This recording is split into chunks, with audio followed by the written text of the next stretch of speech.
అంటే ఆయనకి ఇంతకు ముందు నాకు తెలిసి నోటిపారుదల శాఖ ఆయన చేస్తున్నాడు, నీటిపారుదల శాఖ, నోటిపారుదల శాఖ. ఇంకా ఆయన అందులోంచి బయటికి రాలేనట్టుంది. ఆయన గురించి ఎంత తక్కువ మాట్లాడుకుంటే అంత మంచిది.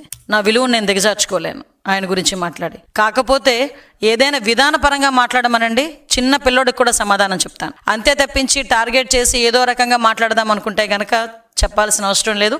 మేము ఏదైనా చెప్పాలనుకుంటే మేము ప్రజలకు చెప్పాలి. మేము ఆన్సరబుల్ ప్రజలకి.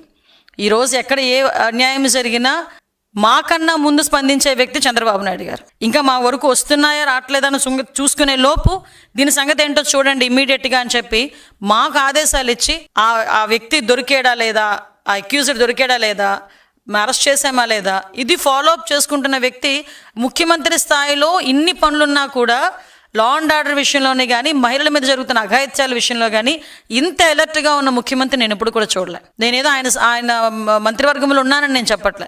ఒక మహిళగా లాస్ట్ 5 సంవత్సరాలు చూశాను, ఇప్పుడు కూడా చూస్తున్నాను కాబట్టి ఆ కంపారిజన్ నాకు తెలుస్తుంది.